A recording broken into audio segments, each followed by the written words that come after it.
ಓ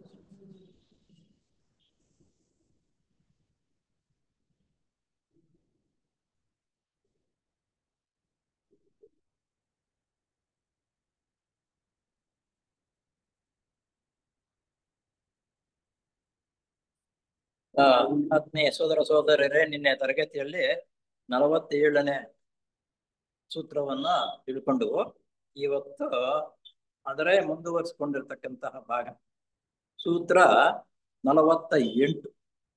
ಇದರಲ್ಲಿ ತತ್ವತಃ ದ್ವಂದ್ವ ಅನಭಿಘಾತಃ ಅಂತಕ್ಕಂಥದ್ದು. ಇಲ್ಲಿ ಶಬ್ದಾರ್ಥ ಏನ್ ಬರ್ತಪ್ಪ ಅಂದ್ರೆ, ತತ್ವತಃ ಅಂದ್ರೆ ಅದರಿಂದ ಅಂದ್ರೆ ಯಾವುದಂದ್ರೆ ನಾವು ಹಿಂದೆ ಏನು ಅಧ್ಯಯನ ಮಾಡಿದ್ವಲ್ಲ ಅದು. ಇದು ಸಂಸ್ಕೃತ ಪದಗಳು ಆ ಸಂದರ್ಭಕ್ಕೆ ತಕ್ಕಂತೆ ಅರ್ಥ ನೀಡುತ್ತವೆ. ಆಸನ ಸಿದ್ಧಿಯಿಂದ ನಿನ್ನೆ ಕ್ಲಾಸ್ ನಲ್ಲಿ ಆಸನ ಅಂತಕ್ಕಂಥದ್ದು ಯಾವ ರೀತಿ ಪದ್ಮಾಸನ ಮತ್ತು ಶಿರ್ಷಾಸನ ಅಲ್ಲ, ಸಾರಿ, ವಜ್ರಾಸನ, ಇವೆರಡರಲ್ಲಿ ಆಯ್ಕೆ ಮಾಡ್ಕೊಳ್ತಕ್ಕಂಥದ್ದು. ಎಷ್ಟೊತ್ತು 4 ಗಂಟೆ 20 ನಿಮಿಷ ಕುಳಿತುಕೊಳ್ತಕ್ಕಂಥ ಸಾಮರ್ಥ್ಯವನ್ನು ಬೆಳೆಸಿಕೊಂಡಾಗ ನೀನು ಧ್ಯಾನಕ್ಕೆ ಸಿದ್ಧತೆ ಆಗ್ತೀಯ ಅಂತ ಅನ್ನೋದು ನಿಯಮ ತಿಳ್ಕೊಂಡಿದ್ದು. ದ್ವಂದ್ವ ಅಂದ್ರೆ ಪರಸ್ಪರ ವಿರೋಧವಾದ ಎರಡು ಬಂಧಕಗಳು. ದ್ವಂದ್ವ ಅಂತಂದ್ರೆ ಇದಾಗಬಹುದು ಆಗಬಾರ್ದ ಅಂತಕ್ಕಂಥ ಇದಿಲ್ಲ, ಹಾಗೆ ಅದರ ಅರ್ಥ. ಅನಭಿಘಾತ ಅಂದ್ರೆ ನಮ್ಮ ಮೇಲೆ ಯಾವ ಕೆಟ್ಟ ಪರಿಣಾಮವನ್ನು ಮಾಡದಂತೆ ಆಗುತ್ತವೆ. ಇಷ್ಟು ಅರ್ಥ ಇದೆ. ಈ ಅರ್ಥ ವಿವರಣೆ ಅನಂತರ ಬರ್ತದೆ ನೋಡಿ. ಆಸನ ಸಿದ್ಧಿಯಿಂದ ಎಲ್ಲಾ ವಿಧವಾದ ದ್ವಂದ್ವಗಳ ಕಾಟವು ಪರಿಹಾರವಾಗುವುದು. ಆಸನ ಸಿದ್ಧತೆ ಮಾಡ್ಕೋಬೇಕಂದ್ರೆ 4 ಗಂಟೆ 20 ನಿಮಿಷ ಕುಳಿತುಕೊಳ್ತಕ್ಕಂಥ ಸಾಮರ್ಥ್ಯವನ್ನು ಬೆಳೆಸ್ಕೋಬೇಕು. ಆ ಸಾಮರ್ಥ್ಯವನ್ನು ಬೆಳೆಸ್ಕೋಬೇಕಾದ್ರೆ ನಮ್ಮ ಸುಬ್ರಹ್ಮಣ್ಯ ಸ್ವಾಮಿ ಅಂತಾರ ನೋಡು, ಎಲ್ಲರಿಗೂ ಅರ್ಥವಾಗೋ ರೀತಿಲ್ಲ. ಅಂದರೆ ಆದಿಶೇಷನನ್ನ ನೆನೆಸಿಕೊಂಡು ಅಷ್ಟೊತ್ತು ಧ್ಯಾನ ಕುಳಿತುಕೊಳ್ಳೋದನ್ನು ಕಲ್ತ್ಕೋಬೇಕು ಅನ್ನೋದು. ಈ ದ್ವಂದ್ವಗಳು ಅನೇಕ ರೂಪಗಳಲ್ಲಿವೆ. ನಮಗೆ ಕುಳಿತುಕೊಳ್ಳುವುದಕ್ಕೆ ಕಷ್ಟವಾಗ್ತಕ್ಕಂಥದ್ದು ಯಾಕಪ್ಪ ಅಂದ್ರೆ ಅನೇಕ ರೂಪಗಳಿವೆ. ಆ ರೂಪಗಳಲ್ಲಿ ಕೆಲವನ್ನ ಹೇಳ್ಕೊಡ್ತಾರೆ. ಏನಪ್ಪಾ ಅಂದ್ರೆ ಶೀತೋಷ್ಣ, ಸುಖ ದುಃಖ ಮೊದಲಾದ ಹೊರಗಿನ ಪರಿಸ್ಥಿತಿಗಳಿಗೆ. ಶೀತೋಷ್ಣ ಅಂತಂದ್ರೆ ಶಾಖ ಜಾಸ್ತಿ ಆದ್ರೂ ಬೆವರು ಸ್ವಲ್ಪ ಅಂದ್ಕೊಳ್ತೀವಿ, ಥಂಡಿ ಆದ್ರೂ ಥಂಡಿ ಅಂದ್ಕೊಳ್ತೀವಿ. ಇವೆರಡಕ್ಕೂ ಹೊಂದಿಕೆ ಮಾಡ್ಕೊಳ್ತಕ್ಕಂಥ ಸಾಮರ್ಥ್ಯ ಬೆಳೆಸ್ಕೊತೀವಿ. ಒಂದು ಶೀತೋಷ್ಣ, ಸುಖ ದುಃಖ. ಕೂತ್ಕೊಂಡಿರುವಾಗ ಸುಖಾಸನದಲ್ಲಿ ಇದ್ದರೆ ಕಾಲು ನೋವು, ಮಂಡಿ ನೋವು ಅಂತದ್ದು ಬಂದ್ರೆ ದುಃಖವಾಗತ್ತೆ. ಇಲ್ಲ ಅಥವಾ ಬೇರೆ ಯಾವ್ದು ವಿಷಯ ತಿಳ್ಕೋಬೇಕಾದ ಮನಸ್ಸು ಬಂದರೂ ದುಃಖವಾಗುತ್ತೆ. ಸಂತೋಷವಾಗಿರ್ತಕ್ಕಂಥ ವಿಷಯಗಳು ಬಂದರೂ ಸಂತೋಷವಾಗುತ್ತವೆ. ಎರಡು ಬಂದ್ರೂ ಒಂದೇನೆ. ಯಾವುದೋ ಧ್ಯಾನ ಮಾಡುವುದಕ್ಕೆ ತೊಂದ್ರೆನೆ. ಸುಖ ಬಂದ್ರೂ ತೊಂದ್ರೆನೆ, ಕಷ್ಟ ಬಂದ್ರೂ ತೊಂದ್ರೆನೆ. ಮೊದಲಾದ ಹೊರಗಿನ ಪರಿಸ್ಥಿತಿಗಳಿಗೆ ಸಂಬಂಧಪಟ್ಟವು. ಆಸನವು ಸಿದ್ಧಿಯಾಯಿತು ಎಂದರೆ ಹೊರಗಿನಿಂದ ಬರುವ ಇಂತಹ ದ್ವಂದ್ವಗಳ ಕಾಟ ತಪ್ಪಿ ಮನಸ್ಸು ಅಂತರ್ಮುಖವಾಗಿ ತನ್ನ ವೃತ್ತಿಗಳನ್ನು ದಮನ ಮಾಡುವ ಕೆಲಸದಲ್ಲಿ ತೊಡಗಲು ಅನುಕೂಲವಾಗುತ್ತದೆ. ಧ್ಯಾನಕ್ಕೆ ಕೂತ್ಕೊಂಡಾಗ ಧ್ಯಾನದ ಸಿದ್ಧತೆ ನಾವು ಮಾಡ್ಕೊಂಡಿದ್ದೀವಿ ಅಂತಂದ್ರೆ ನಾವು ಯಾವ ಆಸನದಲ್ಲಿ ಕೂತ್ರೂ ನೋವಾಗಬಾರ್ದು. ಆ ರೀತಿ ನಾವು ಟ್ರೈನಿಂಗ್ ಕೊಡ್ಕೋಬೇಕು ನಮ್ಮ ದೇಹಕ್ಕೆ. ನಂತರ ನಮ್ಮ ಯೋಚನೆಗಳು ಒಳ್ಳೆಯದು ಕೆಟ್ಟದ್ದು ಎರಡು ಯೋಚನೆಗಳು ಒಂದೇ. ಧ್ಯಾನಕ್ಕೆ ಕೂತ್ಕೊಂಡಾಗ ಒಳ್ಳೆ ಯೋಚನೆ ಬಂದ್ರೂ ಧ್ಯಾನಕ್ಕೆ ಕೆಟ್ಟದ್ದೇ, ಕೆಟ್ಟ ಯೋಚನೆ ಬಂದ್ರೂ ಧ್ಯಾನ ಮಾಡೋದಕ್ಕೆ ಅದು ಕೆಟ್ಟದ್ದು, ಎರಡೂ ಒಂದೇ. ವೃತ್ತಿಗಳನ್ನು ದಮನ ಮಾಡುವ ಕೆಲಸದಲ್ಲಿ ತೊಡಗಲು ಅನುಕೂಲವಾಗುತ್ತದೆ. ವೃತ್ತಿ ಯಾವ ವೃತ್ತಿ ಆದ್ರೂ ಅದನ್ನು ದಮನ ಮಾಡಬೇಕು. ಏನು ಅವೆಲ್ಲ ಬರಬಾರದು. ನಾವು ಧ್ಯಾನ ಮಾಡುವುದೇ ಅನ್ನತಕ್ಕಂತಹ ನಿಯಮವನ್ನ ಕಟ್ಟುನಿಟ್ಟಾಗಿರ್ತಕ್ಕಂಥ ಆಚರಣೆ ಮಾಡೋದಕ್ಕೆ ನಾವು ಪ್ರಾರಂಭ ಮಾಡಬೇಕು. ಮೇಲ್ಕಂಡ ಪ್ರಾಮುಖ್ಯವಾದ ಅನುಕೂಲತೆ ಅಲ್ಲದೆ ಇಚ್ಛಾಶಕ್ತಿಯು ಬೆಳೆಯುತ್ತದೆ. ಮೇಲ್ಕಂಡ ಪ್ರಾಮುಖ್ಯವಾದ ಅನುಕೂಲತೆ ಅಲ್ಲದೆ ಇಚ್ಛಾಶಕ್ತಿಯು ಬೆಳೆಯುತ್ತದೆ. ನೋಡಿ, ನಮಗೆ ಮೇಲ್ಕಂಡ ಪ್ರಾಮುಖ್ಯವಾದ ಅನುಕೂಲತೆಯೇ ಅಲ್ಲದೆ ಇಚ್ಛಾಶಕ್ತಿಯು ಬೆಳೆಯುತ್ತದೆ. ಈ ಮೇಲೆ ವಿವರಣೆ ಹೇಳಿದ್ವಲ್ಲ, ಅದು ಬಿಟ್ಟರೆ ಧ್ಯಾನ ಮಾಡೋದಕ್ಕೆ ನಮ್ಗೆ ಅವಾಗ ಇಚ್ಛಾಶಕ್ತಿ ಅಂತಕ್ಕಂಥದ್ದು ಬೆಳವಣಿಗೆ ಆಗುತ್ತೆ. ಇಚ್ಛೆ ಅಂತಂದ್ರೆ ಅದ್ರ ಮೇಲೆ ಆಸಕ್ತಿ ಬರಬೇಕು. ನಮ್ಗೆ ಯಾವ್ದಾದ್ರು ಒಂದು ಕೆಲಸ ಮಾಡಬೇಕಾದ್ರೆ, ಒಂದು ವಸ್ತು ಸಂಪಾದನೆ ಮಾಡಬೇಕಾದ್ರೆ ಇಚ್ಛೆ ಬರಬೇಕಾದ್ರೆ ಅಲ್ಲಿ ಆಸಕ್ತಿ ಬರಬೇಕು ಅನ್ನೋದು. ಅಂತರಾತ್ಮನ 3 ಮುಖಗಳಾದ ಆತ್ಮ, ಬುದ್ಧಿ ಮತ್ತು ಮನಸ್ಸು. ಆತ್ಮ, ಬುದ್ಧಿ, ಮನಸ್ಸು, ಈ ತ್ರಿಪುಟಿ, ಈ 3 ಒಂದಾಗ್ಬೇಕು. ತ್ರಿಪುಟಿ ಇವು ಸ್ಥೂಲ ದೇಹದ ಮೂಲಕ ವ್ಯಕ್ತವಾಗುವ ತ್ಯಾಗ ರೂಪವಾದ ಸೇವೆ. ಇದು ಈ 3 ಇದೆಯಲ್ಲ, ಸ್ಥೂಲ ದೇಹದ ಮುಖಾಂತರ ಅದು ನಮಗೆ ಗೋಚರವಾಗುತ್ತದೆ. ಏನಪ್ಪಾ ಅಂತಂದರೆ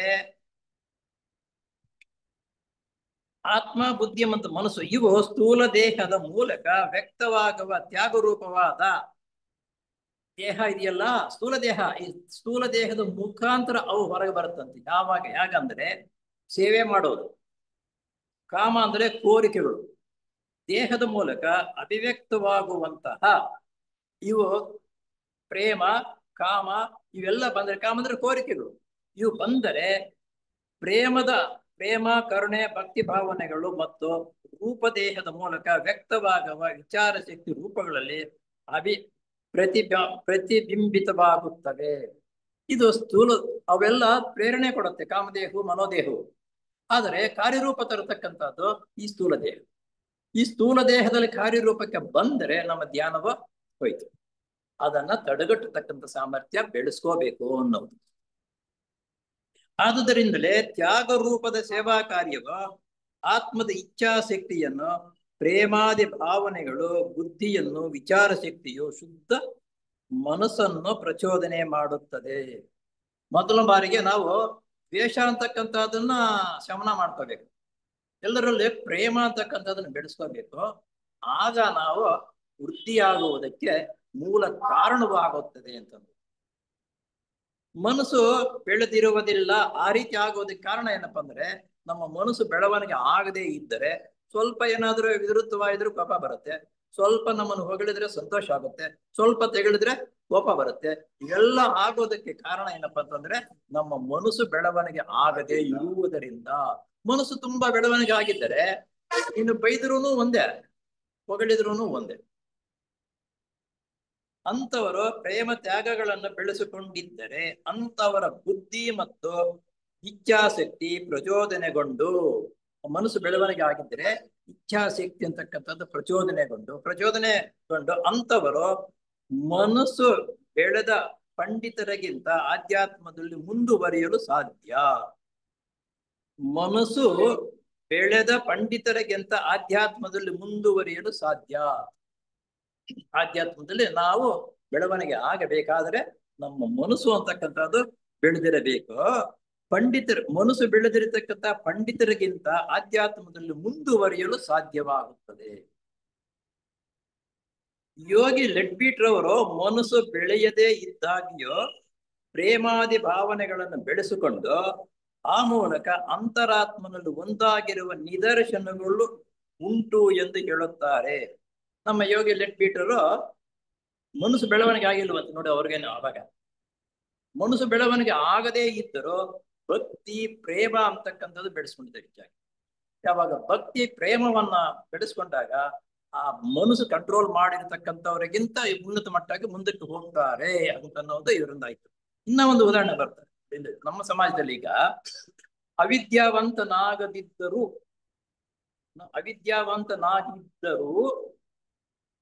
ಚಿಂತೆ ಇಲ್ಲ. ವಿದ್ಯೆ ಬರದೇ ಹೋದ್ರೆ ಅವನಿಗೆ ಚಿಂತೆ ಇಲ್ಲ, ಅವಿದ್ಯಾವಂತನಾದರೂ ಚಿಂತೆ ಇಲ್ಲ.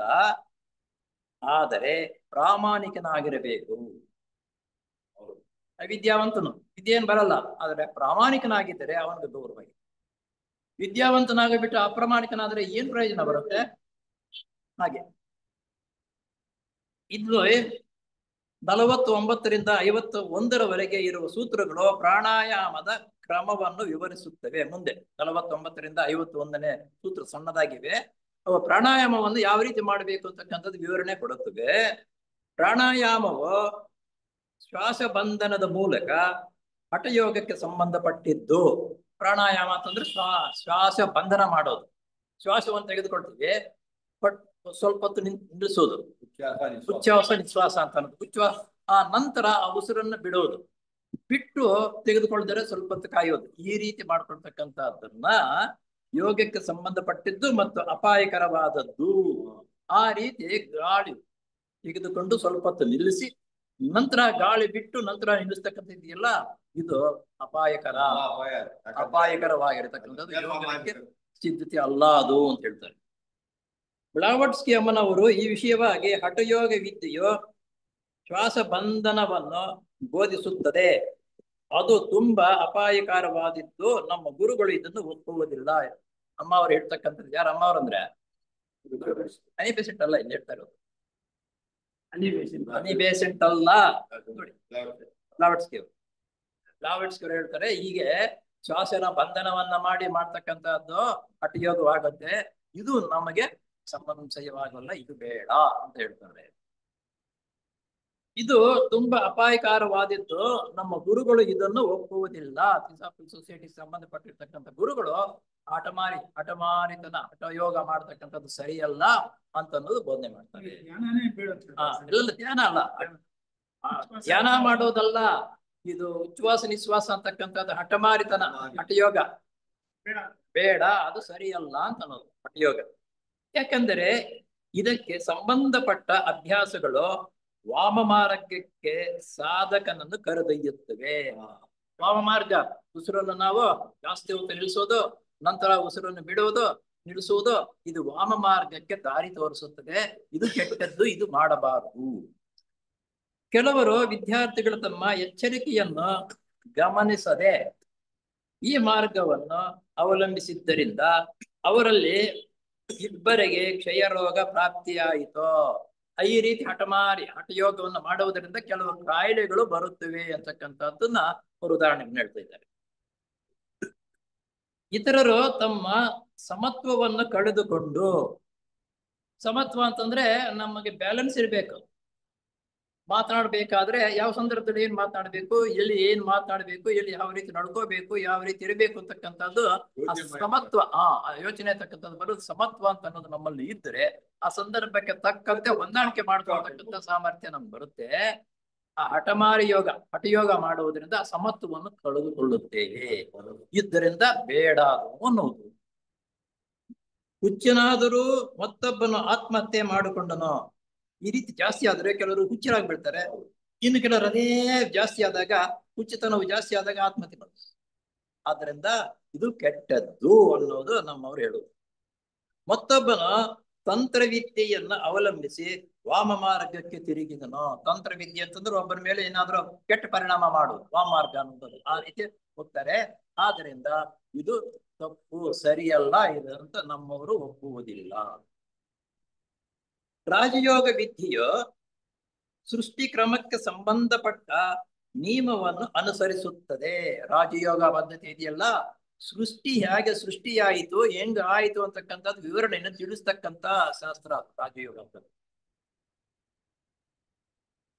ಪಂಚಮಹಾಭೂತಗಳಲ್ಲಿ ಮೊದಲು ಅಭಿವ್ಯಕ್ತವಾದದ್ದು ಆಕಾಶ ತತ್ವ. ಪಂಚಭೂತಗಳು ಗೊತ್ತಲ್ಲ, ಯಾವ್ಯಾವ್ದು ಪಂಚಭೂತಗಳು ನೆನೆಸ್ಕೊಳ್ರಿ, ಹೇಳಿ. ಅದಕ್ಕೇನಂತ ನಾವು ನೆನೆಸ್ಕೊಂಡು ಸುಮ್ಮನೆ ಇರಬಾರ್ದು. ಭೂಮಿ,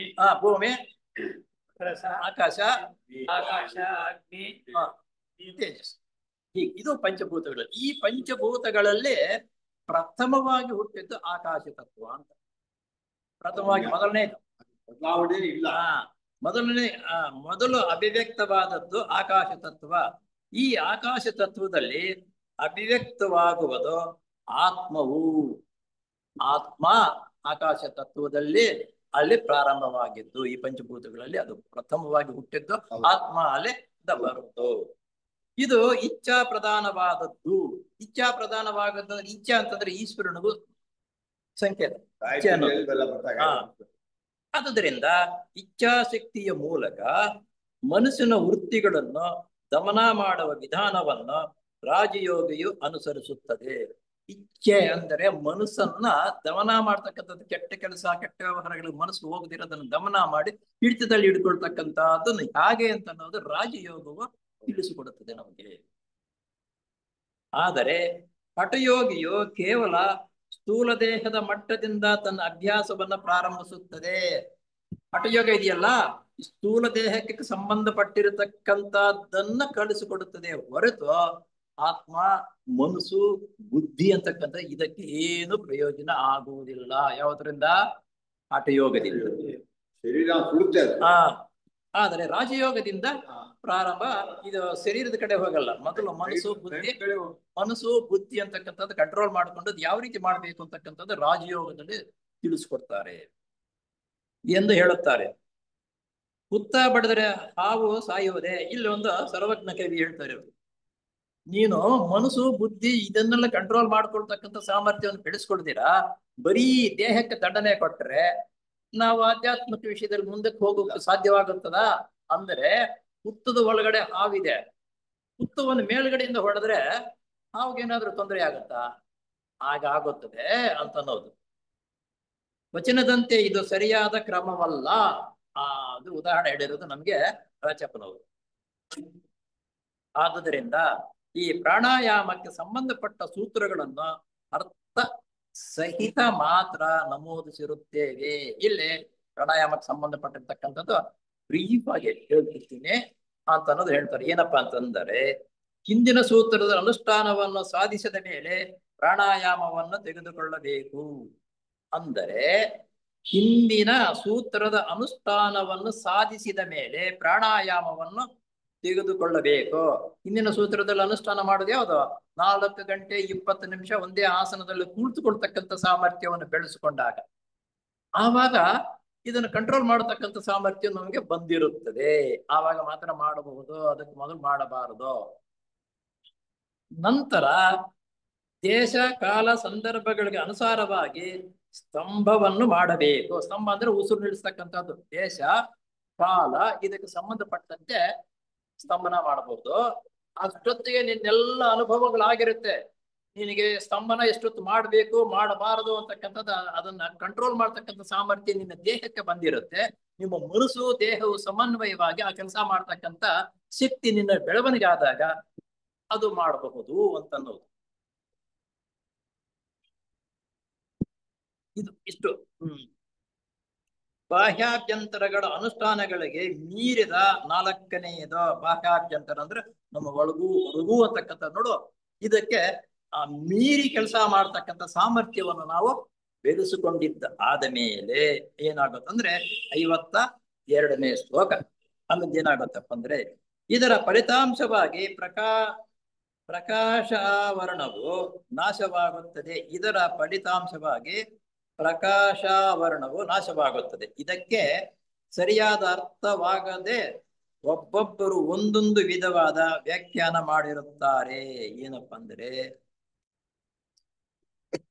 ಮನಸ್ಸಿಗೆ ಧಾರಣ ಮಾಡತಕ್ಕ ಯೋಗ್ಯತೆ ಬರುತ್ತದೆ ಯಾವಾಗ?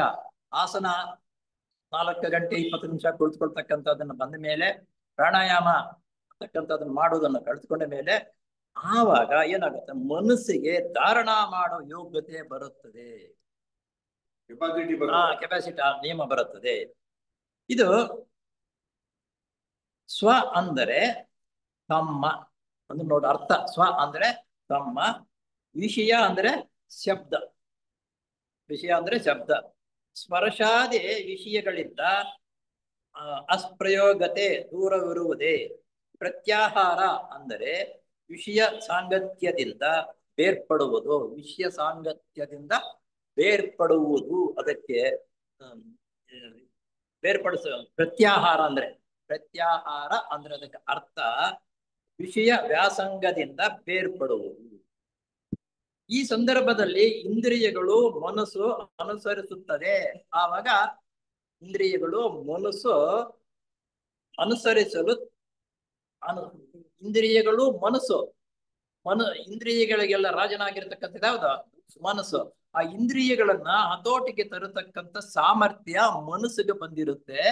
ಆವಾಗ ಹತೋಟಿ ಪಡುತ್ತೇವೆ. ಇವೆಲ್ಲ ಬಂದ ಮೇಲೆ ನಾವು ಯಾವುದಾದರೂ ಒಂದು ವಿಷಯ ಚಿಂತನೆಯಲ್ಲಿ ಮಗ್ನವಾಗಿರುವಾಗ ಬೇರೆ ವಿಷಯಗಳು ನಮ್ಮ ಗಮನಕ್ಕೆ ಬರುವುದಿಲ್ಲ.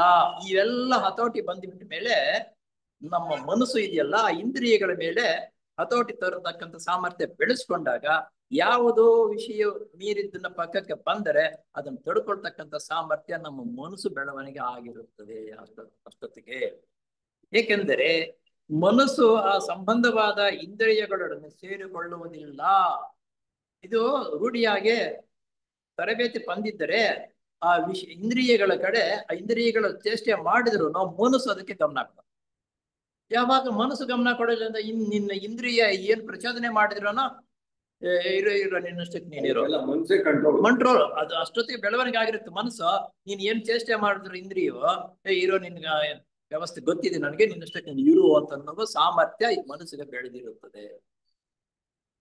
ಉದಾಹರಣೆಗಾಗಿ ಒಂದು ಕಾದಂಬರಿ ಪುಸ್ತಕವನ್ನು ಆಸಕ್ತಿಯಿಂದ ಓದುತ್ತಿರುವ ಹುಡುಗನು ಬೇರೆಯ ವಿಷಯಗಳನ್ನು ಗಮನಿಸುವುದಿಲ್ಲ. ಇದನ್ನೆಲ್ಲ ನಮ್ಗೆಲ್ಲರಿಗೂ ಅನುಭವ ಆಗಿರ್ತಕ್ಕಂಥದ್ದೇ. ಒಂದು ಕಾದಂಬರಿ ಅಥವಾ ನಮ್ಗೆ ಯಾವ್ದಾದ್ರು ಒಂದು ಪುಸ್ತಕವನ್ನು ಓದ್ತಾ ಇರುವಾಗ ಅದರಲ್ಲಿ ಗಮನ ನಾವು ಇಟ್ಟಾಗ ಬೇರೆ ಏನೇ ಪಕ್ಕದಲ್ಲಿ ಗಲಾಟೆ ಮಾಡಿದ್ರು ಏನ್ ಮಾಡಿದ್ರು ಮನಸ್ಸು ಪಕ್ಕಕ್ಕೆ ಹೋಗೋದೇ ಇಲ್ಲ, ಅದರ ಕಡೆನೆ ನಾವು ಗಮನವಿಡ್ತೀವಿ. ಈಗ ವಿಜ್ಞಾನಿಗಳಿದ್ದಾರೆ ನೋಡಿ, ವಿಜ್ಞಾನಿಗಳು ಆ ಮಾಡುವ ಕೆಲಸದ ಕಡೆನೇ ಗಮನವಿರುವುದರಿಂದ ಬೇರೆ ಕಡೆ ಯಾವ ಕೆಲಸ ಏನು ನಡೆದ್ರು ನಡೆಯಲ್ಲ, ಅದರ ಕಡೆ ಗಮನವೇ ಬರಲ್ಲ, ಹಂಗೆ ಇರುತ್ತೆ, ಅದನ್ನ ಮುಟ್ಟುವುದೇ ಇಲ್ಲ ಅವರು. ಕಾರಣ ಆತನ ಮನಸ್ಸು ಆ ರಸವತ್ತಾದ ಕಥೆಯ ವಿಷಯದಲ್ಲಿ ಮುಳುಗಿರುತ್ತಾನೆ. ರಸವತ್ತಾಗಿರ್ತಕ್ಕಂಥ ಕಥೆ ಇದ್ದರೆ ಅದನ್ನ ನೋಡ್ತೀವಿ ನಾವು. ನೋಡಿ ಕೆಲವರು ಸಾಧಾರಣವಾಗಿ ಯಾವ್ದಾದ್ರು ಒಳ್ಳೆ ಪಿಕ್ಚರ್ ಇದ್ರೆ ಅದರ ಮೇಲೆ ಅನುಭವ ಇರ್ತಕ್ಕಂಥವ್ರು ಬೇರೆ ಏನಾದ್ರೂ ಆಗಡೆ ಹಿಂಗೇ ನೋಡ್ಕೊಂಡಿರ್ತಾರೆ, ಪಕ್ಕದಲ್ಲಿ ಅಂತಂದ್ರು ಅವರು ನೋಡಲ್ಲ, ಯಾಕಂದ್ರೆ ಅದರಲ್ಲೇ ಇದ್ಬಿಡ್ತಾರೆ. ನಾವು ಯಾವುದಾದರೂ ಕೆಲಸದಲ್ಲಿ ಅನುರಕ್ತರಾಗಿರುವ ಸಂದರ್ಭದಲ್ಲಿ ಗಡಿಯಾರದ ಟಿಕ್ ಟಿಕ್ ಶಬ್ದ ಕೇಳಿಸುವುದಿಲ್ಲ. ಇದು ಮಾಮೂಲಿ, ನಮ್ಮ ಮನೆಗಳಲ್ಲಿ ಇಂಥ ಗಡಿಯಾರಗಳು ಹಾಕೊಂಡಿರ್ತೀವಿ. ಅದು ರಾತ್ರಿ ಹೊತ್ತು ಮಲಗಿದಾಗ ಟಿಕ್ ಟಿಕ್ ಟಿಕ್ ಟಿಕ್ ಹೊತ್ತು ಹೊಸದಾಗಿ ಹಾಕಿದಾಗ ಆ ಶಬ್ದ ಕೇಳಿಸುತ್ತೆ ಕೆಲವು ದಿವಸ. ಆಮೇಲೆ ಆ ಶಬ್ದವೇ ನಮ್ಗೆ ಕೇಳಿಸೋದೇ ಇಲ್ಲ. ಆದ್ರೆ ಆ ಶಬ್ದ ಬರಲ್ವಾ? ಬರುತ್ತೆ, ಆದ್ರೆ ನಮ್ಮ ಮನಸ್ಸು ಅದರ ಕಡೆ ಗಮನಿಸಿರುವುದಿಲ್ಲ. ಏಕೆಂದರೆ ಆ ಕಾಲದಲ್ಲಿ ಮನಸ್ಸು ಕಿವಿಯೊಡನೆ ಸೇರಿಕೊಳ್ಳುವುದಿಲ್ಲ. ನಮ್ಮ ಇಂದ್ರಿಯ ಕಿವಿಯೇ, ಆ ಮನಸ್ಸು ಕಿವಿ ಕಡೆ ಗಮನ ಕೊಟ್ಟಾಗ ಆ ಶಬ್ದ ಕೇಳಿಸ್ಕೊಳ್ಳುತ್ತೆ.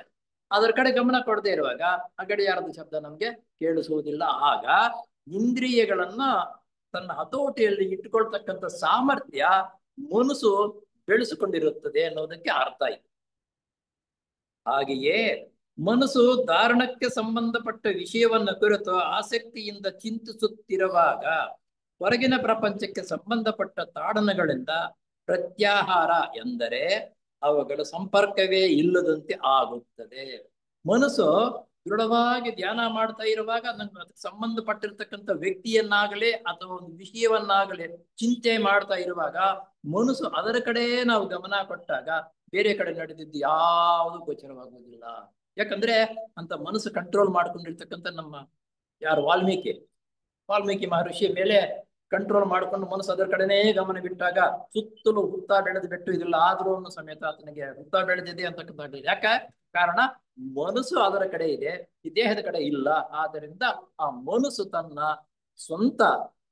ತನ್ನ ಇದರಲ್ಲಿ ಹಿಡಿತದಲ್ಲಿ ಇಟ್ಟುಕೊಂಡಿರ್ತಕ್ಕಂಥ ಸಾಮರ್ಥ್ಯ ಬೆಳೆಸ್ಕೊಂಡಿದ್ದರಿಂದ ಹುತ್ತ ಬೆಳೆದ್ರೂ ಆತನಿಗೆ ಏನು ಗೋಚರವಾಗಲಿಲ್ಲ. ಮನಸ್ಸನ್ನು ಸಾಮಾನ್ಯವಾಗಿ ಹೊರಗಿನ ಶಬ್ದ, ಸ್ಪರ್ಶ, ರೂಪ, ರಸಗಂಧ ಇವುಗಳಿಗೆ ಪಂಚಭೂತಗಳು. ಅವತ್ತು ಹೊರಗಿನ ಶಬ್ದ ಕೇಳಿಸ್ಕೊಳ್ತಕ್ಕಂಥದ್ದು ಪಂಚಭೂತಗಳಲ್ಲಿ ಯಾವ್ದು ಅನ್ನೋದು ಗೊತ್ತು. ಆಮೇಲೆ ಸ್ಪರ್ಶ, ರೂಪ, ರಸ, ಗಂಧ ಇವುಗಳಿಗೆ ಸಂಬಂಧಪಟ್ಟ ವೃತ್ತಿಗಳು. ಆ ಮನಸ್ಸು ಅಂತಕ್ಕಂಥದ್ದು ಈ ವೃತ್ತಿ ಇದೆಯಲ್ಲ, ಇದನ್ನು ಕಂಟ್ರೋಲ್ ಮಾಡತಕ್ಕಂಥ ಸಾಮರ್ಥ್ಯ ಬಂದಿರಬೇಕು. ಹಿಂದಿನ ಅನುಭವಕ್ಕೆ ಸಂಬಂಧಪಟ್ಟ ನೆನಪಿನ ವೃತ್ತಿಗಳು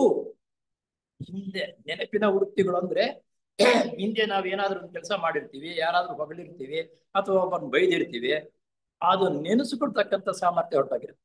ಅದಷ್ಟಕ್ಕೆ ಅಷ್ಟೇ, ನಂತರ ಅದು ಗಮನಿಸುವುದಿಲ್ಲ. ಎರಡನೇದು. ಮೂರನೇದು, ಮುಂದಿನ ಕಾಲದಲ್ಲಿ ಸಂಭವಿಸುವ ಘಟನೆಗಳ ನಿರೀಕ್ಷಣೆಗೆ ತಕ್ಕ ವೃತ್ತಿಗಳು ಇರುತ್ತವೆ. ಮುಂದೆ ಏನು ಬರುತ್ತೋ, ಏನ್ ಘಟನೆಗಳು ನಡೆಯುತ್ತೋ ಅಂತಕ್ಕಂಥದ್ದು ಅದೂ ಕಡೆ ಗಮನ ಸ್ವಲ್ಪ ಇರುತ್ತೆ ಹೊರತು ಪೂರ್ತಿಯಾಗಿ ಅದರ ಮೇಲೆನೆ ಮುಂದೆ. ಕೆಲವರು ನಾವು ಮಾಮೂಲಿಯಾಗಿ ಧ್ಯಾನ ಕೂತ್ಕೊಂಡಾಗ ಇದು ಹೇಳ್ತಾ ಇರೋದು, ಮಾಮೂಲಿಯಾಗಿ ನಾವು ಮಾತು ಕೂತ್ಕೊಂಡಾಗ ಹಿಂದೆ ಏನ್ ನಡೀತು ಅನ್ನೋ ಅದನ್ನೇ ಹೇಳ್ಕೊಳ್ತೀವಿ. ಇಲ್ಲ ನಾನು ಮುಂದೆ ಇಂಥ ಕೆಲಸಗಳು ಮಾಡ್ಬೇಕು ಅಂತಕ್ಕಂಥ ಅದನ್ನೇ ಹೇಳ್ಕೊಂಡಿರ್ತೀವಿ. ಎರಡೂ ತಪ್ಪೇನು ಅಂತ ಅನ್ನೋದು. ಮೊದಲನೇ ವರ್ಗಕ್ಕೆ ಸಂಬಂಧಪಟ್ಟ ವೃತ್ತಿ ವೃತ್ತಿಗಳನ್ನು ಪೂರ್ತ ಹೊರದೂಡಿ ಮನಸ್ಸಿನ ದ್ವಾರವನ್ನು ಆ ಕಡೆಗೆ ಮುಚ್ಚಿ ಬಿಟ್ಟರೆ ಉಳಿದ ಪ್ರವೃತ್ತಿಗಳನ್ನು ಎಂದರೆ ಎರಡನೇ ಮತ್ತು ಮೂರನೇ ವರ್ಗಗಳಿಗೆ ಸಂಬಂಧಪಟ್ಟವನ್ನು ಧಾರಣ ಧ್ಯಾನಗಳ ಅನುಷ್ಠಾನದ ಮೂಲಕ ಪೂರ್ತ ನಿಗ್ರಹ ಮಾಡಬಹುದು. ಒಟ್ಟನಾರೆ ಮನಸ್ಸು ಅಂತಕ್ಕಂಥದ್ದು ನಾವು ಕಂಟ್ರೋಲ್ ಮಾಡ್ಕೊಳ್ತಕ್ಕಂಥ ಸಾಮರ್ಥ್ಯ ಬಂದಾಗ ಯಾವುದರ ಕಡೆ ನಾವು ಯೋಚನೆ ಮಾಡಬೇಕು ಅಂತ ಅದರ ಕಡೆನೇ ಇರುತ್ತೆ. ಅದು ಬಿಟ್ಟು ಹಿಂದಿನದ ಕಡೆ ಆಗಲಿ ಗಮನ ಕೊಡೋದಲ್ಲ. ಮುಂದೆ ಏನ್ ನಡೆಯುತ್ತೆ ಅಂತಕ್ಕಂಥದ್ದನ್ನು ಯಾವುದು ನಡೆಯಲ್ಲ. ಮಧ್ಯವರ್ತಿ ಯಾವ ವಿಷಯವನ್ನು ನಾವು ಚಿಂತಿಸಬೇಕು, ಯಾಕೆ ಇರಬೇಕು ಧ್ಯಾನ ಅಂತಕ್ಕಂಥದ್ದು ಆ ಕಡೆಗೆ ಮನಸ್ಸು ಪರಿವರ್ತನೆ ಆಗಿ ಮನಸ್ಸು ಒಂದೇ ಕಡೆ ಧಾರಣ ಮಾಡುತ್ತದೆ ಎನ್ನುವುದು.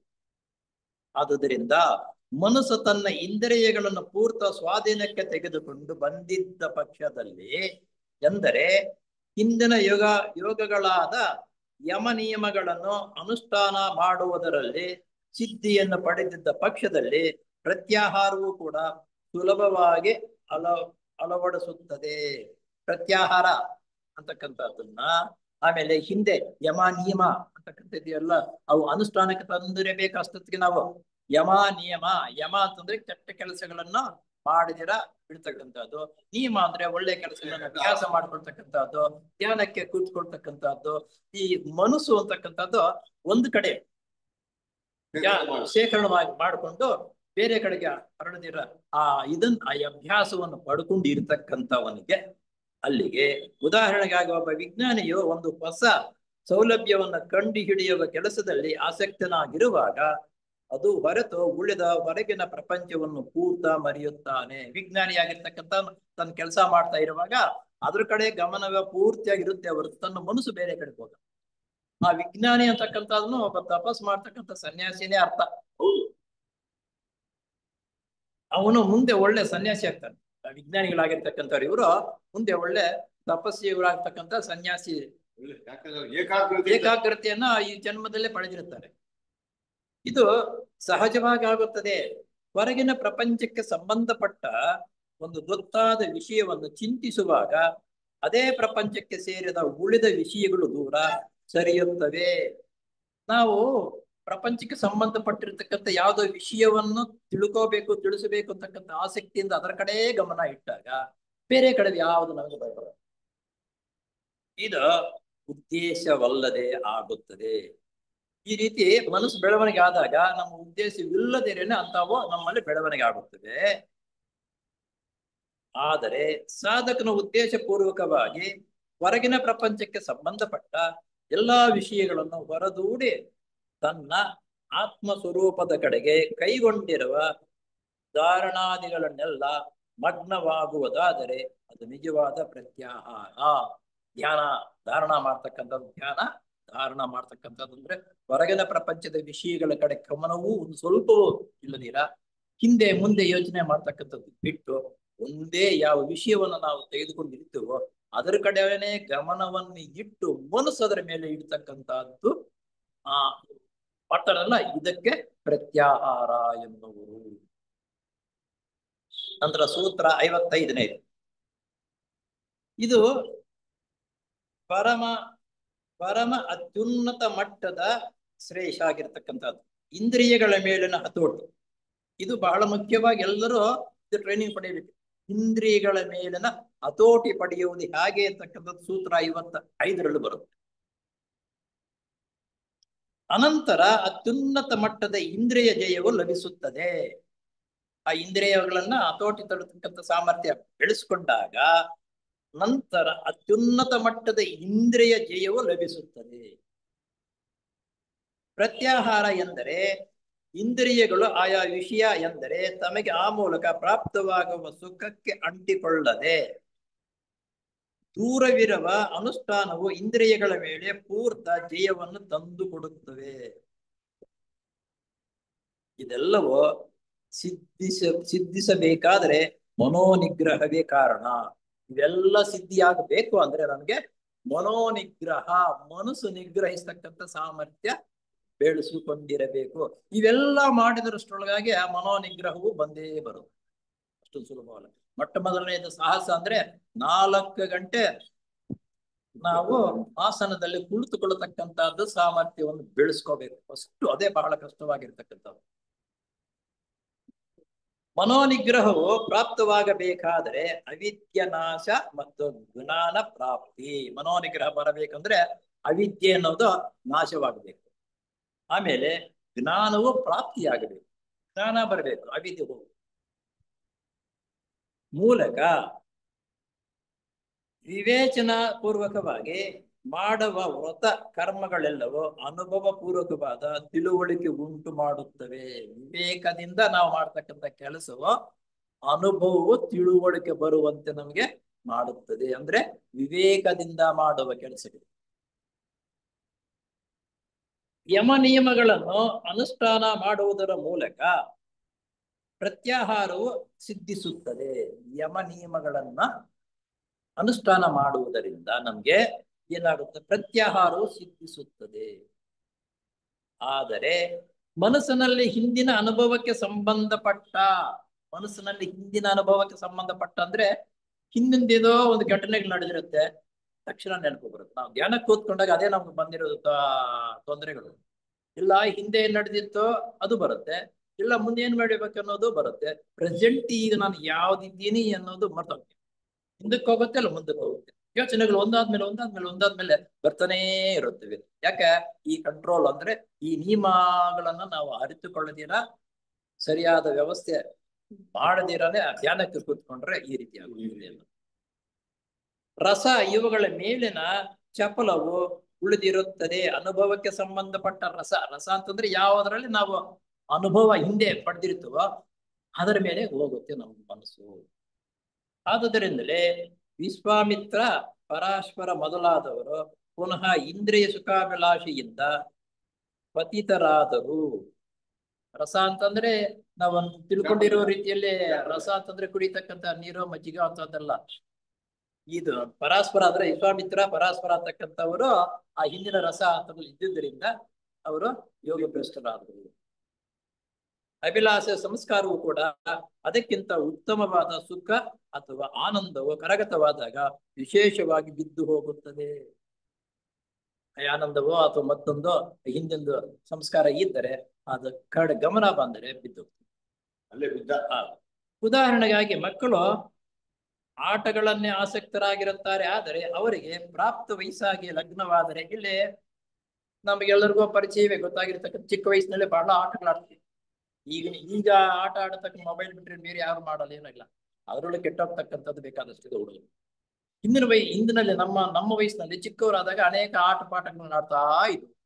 ಯೌವನಕ್ಕೆ ಬಂದು ಮದುವೆ ಆದ್ಮೇಲೆ ಅದರ ಕಡೆ ಗಮನ ಇಲ್ಲ. ಸಂಸಾರದ ಕಡೆ ಬಂದು ಹೆಂಡತಿಗೆ ಆಗಿರ್ತಕ್ಕಂಥದ್ದು ಏನು ಸೌಕರ್ಯ ಮಾಡ್ಕೊಡ್ಬೇಕು, ಏನ್ ತಂದ್ಕೊಳ್ಬೇಕು ಅದಕ್ಕಂತ ಈ ಕಡೆ ಗಮನ ಬಂತು, ಸಂಸಾರದ ಕಡೆ ಗಮನ ಬರುತ್ತೆ. ಆಮೇಲೆ ಕುಟುಂಬಕ್ಕೆ ಸಂಬಂಧಪಟ್ಟ ಉನ್ನತ ಮಟ್ಟದ ಸುಖವನ್ನು ಅನುಭವಿಸುವ ಮೂಲಕ ಹಿಂದಿನ ಕಡೆ ದರ್ಜೆ ಸುಖಾಭಿಲಾಷೆಯು ಬಿದ್ದು ಹೋಗುತ್ತದೆ.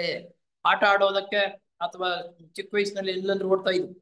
ಯೌವನಕ್ಕೆ ಬಂದಾಗ ಆ ಒಂದು ಸುಖವನ್ನು ಸಿಕ್ಕಿದಾಗ ಅದನ್ನೆಲ್ಲ ಮರ್ತೋಗ್ತೀವಿ. ಇದನ್ನು ಅಭಿವೃದ್ಧಿ ಪಡಿಸ್ಕೊಳ್ತಕ್ಕಂಥ ಹಾಗೆ ಅನ್ನೋ ಕಡೆನೆ ಗಮನ ಕೊಡ್ತೀವಿ. ಅವರು ಪುನಃ ಆಟವಾಡುವುದಕ್ಕೆ ಹೋಗುವುದಿಲ್ಲವಷ್ಟೇ.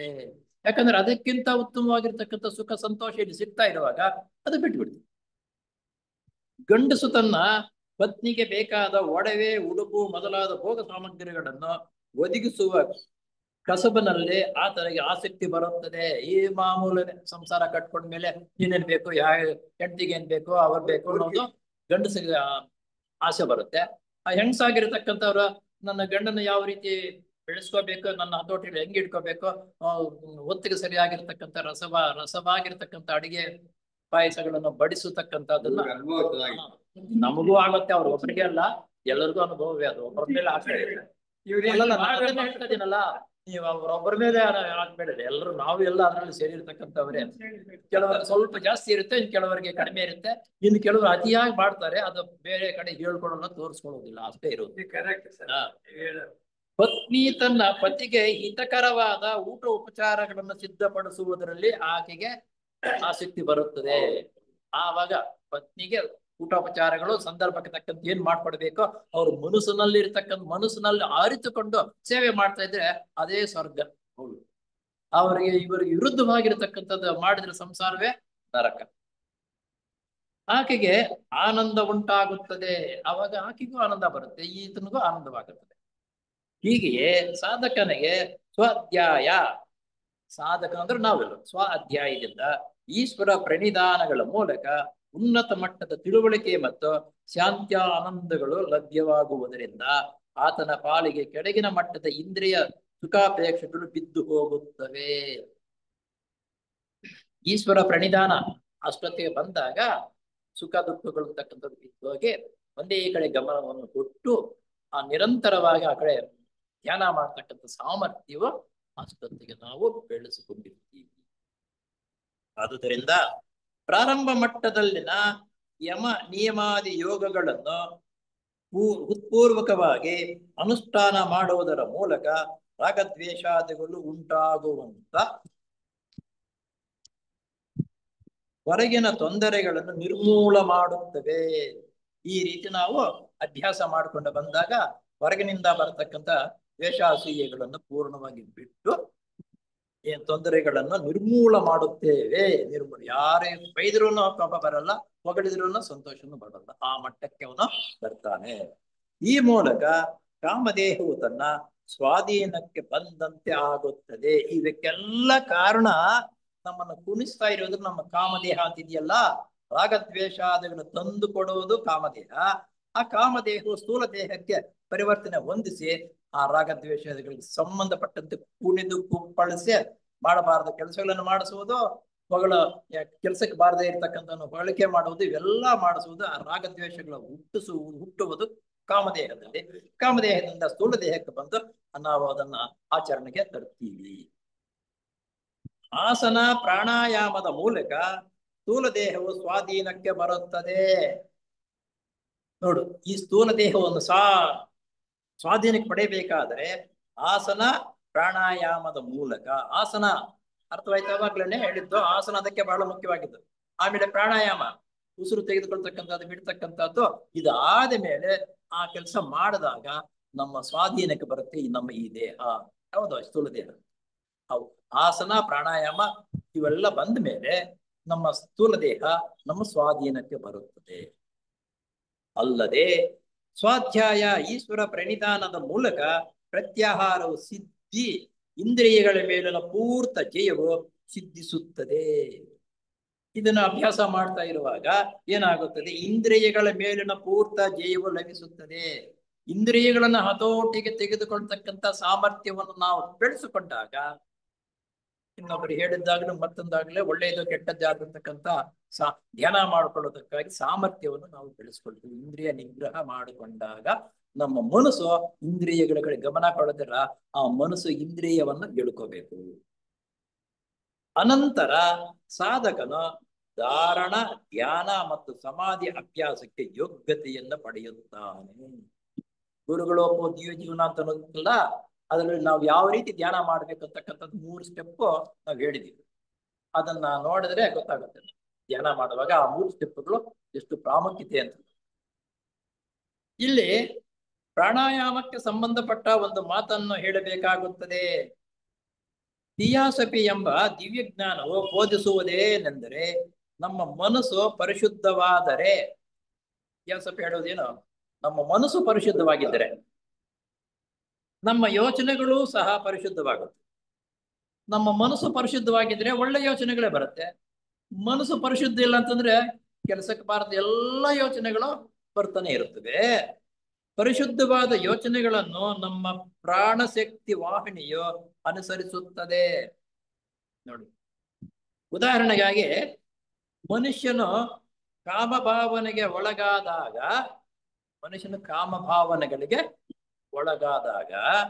ಆತನ ಶ್ವಾಸ ಉಚ್ಛ್ವಾಸಗಳು ತೀವ್ರವಾಗುತ್ತವೆ. ಇದು ಅನುಭವ ಆಗಿದೆ ನಮ್ಗೆ. ನಾವು ಯಾರಾದ್ರ ಮೇಲೆ ಕೋಪ ಬಂದು ಮಾತನಾಡುವಾಗ ಅಥವಾ ದ್ವೇಷವನ್ನು ಇನ್ನೊಬ್ಬರ ಮೇಲೆ ಎರಗಿದಾಗ ಉಚ್ಛ್ವಾಸಗಳು ಜಾಸ್ತಿ ಉಚ್ಛ್ವಾಸ ನಿಶ್ವಾಸಗಳು ಜಾಸ್ತಿ ಉಸಿರಾಡ್ಕೊಂಡು ಅದ್ರ ಮೇಲೆ ಹೋಗ್ತೀವಿ ಅಂತ ಆಯಾಸವಾಗುತ್ತೆ ಅವಾಗ ಅಂತ. ಆ ಮೂಲಕ ನಮ್ಮ ಶಕ್ತಿಯು ಕುಗ್ಗುತ್ತದೆ. ಜಾಸ್ತಿ ನಾವು ಉಸಿರಾಡುವುದರಿಂದ ನಮ್ಮ ಶಕ್ತಿ ಕುಗ್ಗುತ್ತದೆ ಯಾವತ್ತೂ. ನಾವು ಉನ್ನತ ಮಟ್ಟದ ವಿಚಾರಗಳಲ್ಲಿ ಭಕ್ತಿಪೂರ್ವಕವಾದ ಧ್ಯಾನಾದಿಗಳಲ್ಲಿ ತೊಡಗಿರುವಾಗ ನಮ್ಮ ಉಚ್ಛ್ವಾಸ ನಿಶ್ವಾಸಗಳು ನಿಧಾನವಾಗಿ ಚಲಿಸುತ್ತವೆ. ನಾವು ಧ್ಯಾನ ಮಾಡುವುದಕ್ಕಾಗಿ ಧ್ಯಾನ ಮಾಡ್ತಾ ಇರುವಾಗ ನಮ್ಮ ಶ್ವಾಸ ನಿಧಾನಕ್ಕೆ ಹೋಗುವುದು, ನಿಧಾನಕ್ಕೆ ಬರುವುದು ನಮ್ಗೆ ಅದು ಗೊತ್ತಾಗುವುದೇ ಇಲ್ಲ. ಆದ್ದರಿಂದ ಧ್ಯಾನ ಮಾಡುವುದರಲ್ಲಿ ತೊಂದರೆಗಳು ಯಾವ ರೀತಿ ಬರುತ್ತೆ, ಧ್ಯಾನ ಮಾಡುವುದಕ್ಕೆ ಅನುಕೂಲ ಯಾವ ರೀತಿ ಆಗುತ್ತೆ ಅಂತ ಅನ್ನೋದು ಈ ವಿವರಣೆ ತಿಳಿಸುತ್ತವೆ. ಕೇವಲ ಪ್ರಾಪಂಚಿಕ ಸುಖ ಭೋಗಗಳಲ್ಲಿ ಆಸಕ್ತರಾಗಿರುವವರ ನರಮಂಡಲವು ಯಾವಾಗಲೂ ಆ ಅದು ಸಂಪಾದನೆ ಮಾಡ್ಬೇಕು, ಇದು ಸಂಪಾದನೆ ಮಾಡ್ಬೇಕು, ಅವನೇನಾದ್ರೂ ಕೊಳ್ಳೆ ಹೊಡೆಯಬೇಕು, ಅದು ಸಂಪಾದನೆ ಮಾಡ್ಬೇಕಂತ ಈ ಆಸಕ್ತಿ, ಈ ಪ್ರೇಮ ಯಾವಾಗಲೂ ಇದ್ದರೆ ನರಮಂಡಲವು ದುರ್ಬಲವಾಗುತ್ತದೆ. ಈ ನರಗಳೆಲ್ಲ ದುರ್ಬಲವಾಗುತ್ತದೆ. ಈ ಸಣ್ಣಗೆ ಇರ್ತಕ್ಕಂಥವ್ರಿಗೂ ಅತಿರೇಕ ಕೋಪ ಬರುವುದು. ನರಮಂಡಲಗ ದುರ್ಬಲವಾಗಿರುತ್ತೆ ಅವರು. ಯಾರು ಹಿಂದಿನ ಜನ್ಮದಿಂದಲೂ ಒಳ್ಳೆಯ ಯೋಚನೆಗಳಿಗೆ ಸಂಬಂಧಪಟ್ಟ ಸದ್ವಿಷಯಗಳ ವ್ಯಾಸಂಗ, ಹಿಂದಿನ ಜನ್ಮಗಳಿಂದನೂ ಬಂದಿರಬೇಕು, ಇದು ಅದೇ ಬಹಳ ಮುಖ್ಯ. ಹಿಂದಿನ ಜನ್ಮಗಳಿಂದ ಬಂದಿದ್ದು ಈ ಜನ್ಮದಲ್ಲಿನೂ ಸಮೇತ ಒಳ್ಳೆಯ ಯೋಚನೆಗಳಿಗೆ ಸಂಬಂಧಪಟ್ಟ ಸದ್ವಿಷಯಗಳ ವ್ಯಾಸಂಗ. ಸದ್ವಿಷಯಗಳ ವ್ಯಾಸಂಗ ನಾವು ದಿನಾಗಲೂ ಇವಾಗ ಮಾಡ್ತಾ ಇರೋದು ಅದೇ ಕೆಲಸ, ಸದ್ವಿಷಯಗಳ ವ್ಯಾಸಂಗ. ನೋಡ್ಕೊಳ್ರಿ, ನಮ್ಮಷ್ಟಕ್ಕೆ ನಾವು ಯೋಚನೆ ಮಾಡ್ಕೊಳ್ರಿ. ಸುಮಾರು ನಾವು ಕಂಟಿನ್ಯೂಸ್ ಆಗಿ 3 ವರ್ಷಗಳಿಂದ ದಿನಾಗ್ಲೂ ಮಾಡ್ತಾ ಇದ್ದೀವಿ. 3 ವರ್ಷಗಳಿಗೆ ಹಿಂದೆ ಇರ್ತಕ್ಕಂಥದ್ದಕ್ಕೂ ಈಗ ಇರ್ತಕ್ಕಂಥದ್ದು ನಮ್ಮ ಮನಸ್ಸು ಯಾವ ರೀತಿ ಪರಿವರ್ತನೆ ಆಗಿದೆ ಅಂತ ಅನ್ನೋದನ್ನ ನಾವೇ ಊಹಿಸ್ಕೋಬಹುದು ಅಲ್ವಾ. ಮತ್ತು ಸದ್ವಿಚಾರ ಇವುಗಳಲ್ಲಿ ತೊಡಗಿರುತ್ತೇವೆ. ಯಾವಾಗಲೂ ಬಂದಾಗ ಸದ್ವಿಚಾರವನ್ನೇ ಒಳ್ಳೆ ಪುಸ್ತಕಗಳನ್ನು ಆಯ್ಕೆ ಮಾಡಿಕೊಂಡು ಅದರಲ್ಲಿ ಇರ್ತಕ್ಕಂಥ ವಿಷಯಗಳನ್ನ ನಾವು ಪ್ರಸ್ತಾಪನೆ ಮಾಡ್ತಾ ಅದರ ಯೋಚನೆಗಳನ್ನ ಮಾಡ್ತಕ್ಕಂಥ ಸಾಮರ್ಥ್ಯವನ್ನು ನಮ್ಮನ್ನು ಬೆಳೆಸ್ಕೊಂಡಾಗ ನಮ್ಮ ಶ್ವಾಸ ಇದೆಯಲ್ಲ ಅದು ಒಂದು ಕಂಟ್ರೋಲ್ಗೆ ಬರುತ್ತೆ. ಅವಾಗ ಸುದ್ದಿನೇ ಬದಲಾವಣೆ ಆಗುತ್ತೆ. ಹೌದು, ನಮ್ಮ ವೃದ್ಧಾಪ್ಯ ಕಾಲದಲ್ಲೂ ಸಹ ದೃಢಕಾಯರಾಗಿ ಬಾಳುತ್ತೇವೆ. ನೋಡಿ, ನಮ್ಮ ಮುನಿಯಪ್ಪನವರು ಅಷ್ಟೊಂದು ದೃಢ, ಎಷ್ಟು 87 ವರ್ಷನ ಈಗ, 87 ವರ್ಷವಾದ್ರ ಅವರಲ್ಲಿ ಯುವಕನಿದ್ದಂಗೆ ಹೆಂಗ್ ಬರ್ತಾನೆ ಹೆಂಗ್ ಹೋಗ್ತಾ ಇದ್ದಾರೆ. ಯಾಕಂದ್ರೆ ಸದ್ವಿಷಯಗಳ ಕಡೆ ಗಮನ ಇದೆ, ದುರಭ್ಯಾಸಗಳ ಏನು ಇಲ್ಲ. 87 ವರ್ಷ ಆದ್ರೂ ಈಗ 27 ವರ್ಷ ಆದವನು ಹೆಂಗೆ ಓಡಾಡ್ತಾನೆ ಹಂಗೆ ಓಡಾಡ್ತಿದ್ದ. ಆದುದರಿಂದ ಮನಸ್ಸಿನ ಶಿಕ್ಷಣದ ಮೂಲಕವೇ ಪ್ರಾಣಶಕ್ತಿಯನ್ನು ಪರಿಶುದ್ಧ ಮಾಡಿಕೊಳ್ಳಬಹುದೆಂಬುದು ರಾಜವಿದ್ಯೆ. ಈ ರಾಜವಿದ್ಯೆ ಅಂತಕ್ಕಂಥದ್ದು ಮನಸ್ಸಿಗೆ ಸಂಬಂಧಪಟ್ಟಿರ್ತಕ್ಕಂಥದ್ದನ್ನ ವೃದ್ಧಿಪಡಿಸ್ಕೊಳ್ಳೋದು ಯಾವ ರೀತಿ, ಏನು ಅಡ್ಡಾತಂಕಗಳು ಬರುತ್ತೆ ಅಂತ ಅನ್ನೋದು ತಿಳಿಸಿಕೊಡ್ತಕ್ಕಂಥದ್ದೇ ರಾಜವಿದ್ಯೆ. ನಮ್ಮ ತಿಸಾಕಲ್ ಸೊಸೈಟಿ ರಾಜವಿದ್ಯೆಗೆ ಹೆಚ್ಚಿನ ಪ್ರೋತ್ಸಾಹ ಕೊಟ್ಟು ಅದರಂತೆ ನಡ್ಕೋಬೇಕು ಅಂತಕ್ಕಂಥದ್ದನ್ನ ಮಾರ್ಗದರ್ಶನ ಕೊಡುತ್ತೆ. ಅದಕ್ಕೆ ಹೇಳ್ತಾರೆ ರಾಜ ಋಷಿ ಬ್ರಹ್ಮ ಋಷಿ ಎಲ್ಲಿಂದ ಬಂದಿದೆ. ಅಥವಾ ಗುಪ್ತ ವಿದ್ಯೆಯ ಖಚಿತವಾದ ಅಭಿಪ್ರಾಯವು ಮನಸ್ಸನ್ನು ಅದರ ಮೇಲುತತ್ವವಾದ ಇಚ್ಛಾಶಕ್ತಿಯಿಂದ ಸ್ವಾಧೀನಕ್ಕೆ ತೆಗೆದುಕೊಳ್ಳಬೇಕೇ ವಿನಃ ಕೆಳಗಿನ ಮಟ್ಟದ ಪ್ರಾಣಾಯಾಮದಿಂದ ಅಲ್ಲ. ಕೆಳಗಿನ ಮಟ್ಟದ ಪ್ರಾಣಾಯಾಮ ಇವ್ಯಾವುದು ಬರದಿರೋ ಪ್ರಾಣಾಯಾಮ ಮಾಡಿದ್ರೆ ಮನಸ್ಸು ಹತೋಟಿಗೆ ಬರಲ್ಲ. ಇಚ್ಛಾಶಕ್ತಿ ಇಂದ ಸ್ವಾಧೀನಕ್ಕೆ ತೆಗೆದುಕೊಳ್ಳಬಹುದು.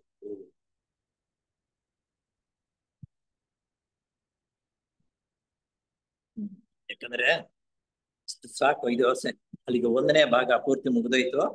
2ನೇ ಭಾಗ ಇನ್ನು 2 ಪೀರಿಯಡ್ಗಳಾಗುತ್ತೆ. ಇದನ್ನ 2 ಪೀರಿಯಡ್ಗಳು ಮಾಡಿ ಮುಗಿಸ್ಬಿಟ್ಟು 2 ಪೀರಿಯಡ್ ಬರುತ್ತೆ ಅಷ್ಟೇ. ಇದು 2ನೇ ಭಾಗ, ಇಚ್ಛಾಶಕ್ತಿಯ ಸ್ವರೂಪ ಮತ್ತು ಅದರ ಅಂತ್ಯಜಯ. ಎರಡನ್ನ ಮುಗಿಸ್ಬಿಡೋಣ. ಇಷ್ಟಿಗೆ ಇವತ್ತು ಸಾಕು. ಯಾಕಂದ್ರೆ ನಂತರ ಇದಕ್ಕೆ ಹೋದ್ರೆ ಅದಕ್ಕೂ ಸಮನ್ವಯವಾಗಲ್ಲ. ಅದರೊಂದು 3 ಸಲ ನಾವು ಓಂಕಾರ ಮಾಡಿ ಕ್ಲಾಸ್ ಮುಕ್ತಾಯ ಪಡಿಸ್ತೀವಿ. ಓ